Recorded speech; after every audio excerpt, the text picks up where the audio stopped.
I know it gets lost. Hey y'all, APG Jamie here with another You Need to Hear This episode. So today it's about lost mojo. You know, the motivation and inspiration that gets you to moving. Oh, I'm mostly talking about art and crafting, but it may be useful for just about anything you do.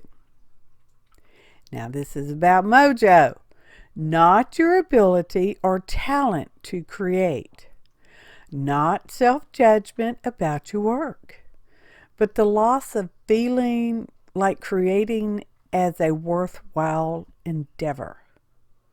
Your brain and the habit of creating is happening, but you don't feel the joy of it. Yeah, that. Or maybe it's inspiration that you're not feeling a connection to. As creators, we wish we could create all the time. And sometimes it's not the lack of want, but the lack of mojo. I just Googled to define mojo. It seems it's actually considered a talisman, a magic charm, or spell. The Cambridge University Press says it's a quality that attracts people to you and makes you successful and full of energy.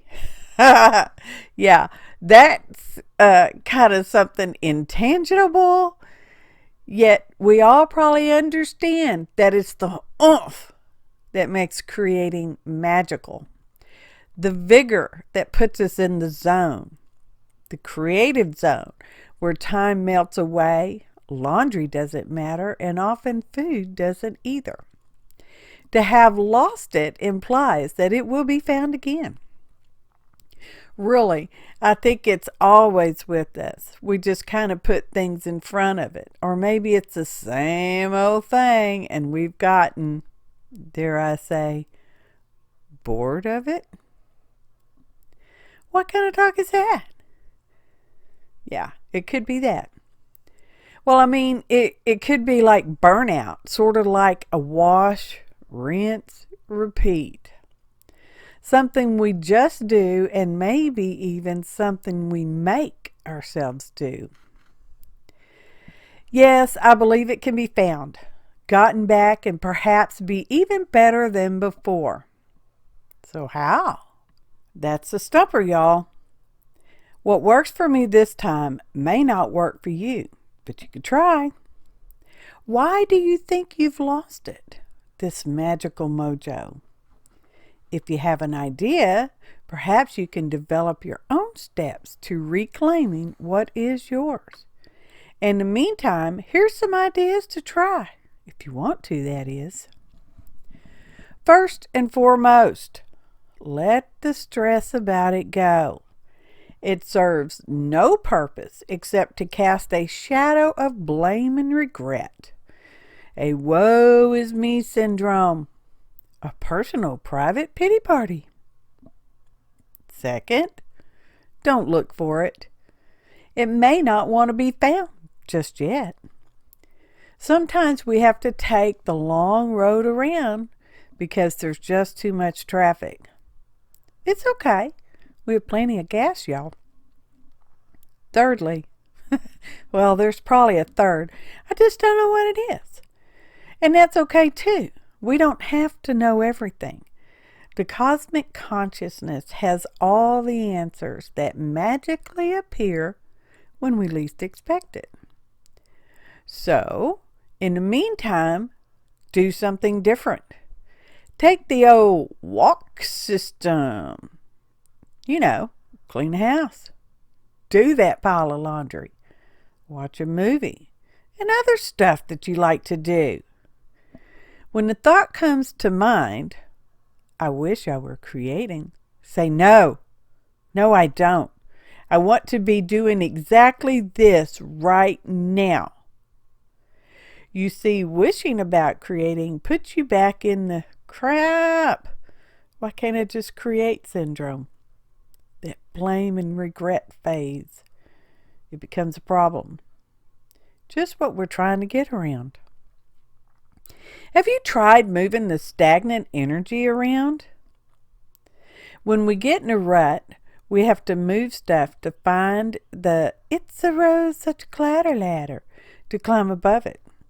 So straighten out your work area. I'm pretty sure it needs tidying up. Well, mine always seems to need that.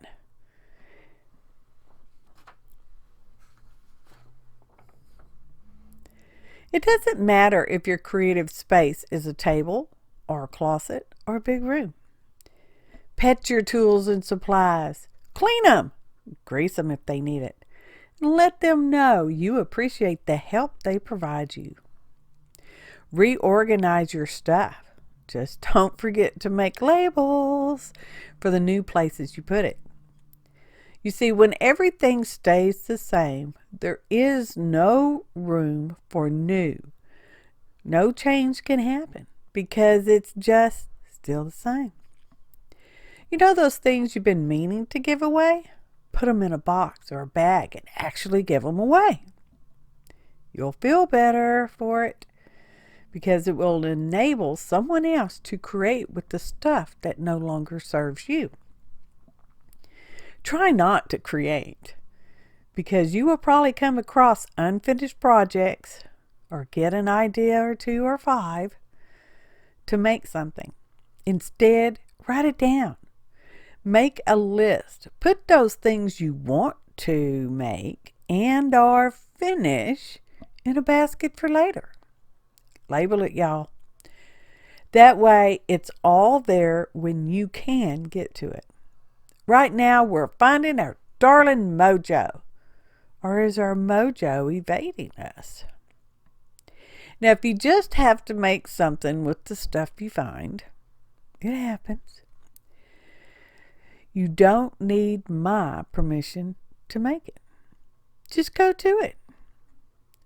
Furthermore, try not to worry if you don't find something to list or ideas or actually do make something. It's okay. When you're ready, your stuff will be there. Remember the stress?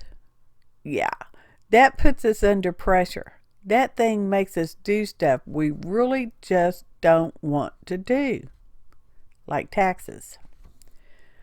Oh, I know, it is exactly like refilling your well. Yeah, that's it. The well is a place that holds your ideas and combinations of ideas. Ideas are thoughts that may never become anything other than a thought. It's inspiration, and inspiration only, always the only, that happens when motivation, the working clothes, puts your butt in a chair and your hands create it. They cannot help but create. I've been thinking some more. Maybe, just maybe, we like to call it Mojo because it sounds magical. Like something we have no say over, no control over anyway. It already kind of suggests that it's beyond us. Not our ability, not our fault if it doesn't work. Oh, I'm not saying we're to blame if it gets out of whack, but rather we have already given ourselves permission for its misplacement. I mean, it's magic, y'all. Not ours to willy-nilly wheel around anyway, right? So, stop expecting something great to fall from your imagination. I mean, it happens, just not necessarily all the time. Practice is real, and you have to practice stretching your creative mind into new ways of use. Think of this as a vacation. It's okay to take one. It's an opportunity to do something different. Be someplace different, even if just mentally. You could try doing some research about a subject or a place you've been curious about.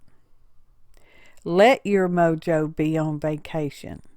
Tell it you'll be happy for its return, but understand it just needs a break.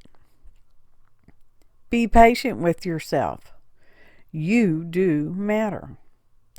All the parts of you the parts in shadow, and those parts that are hiding. The parts that want to make art, and the parts that do not. And in closing this one, I'm sending you kind thoughts of joy and magic that is Mojo. Thanks for watching, and happy artin', y'all.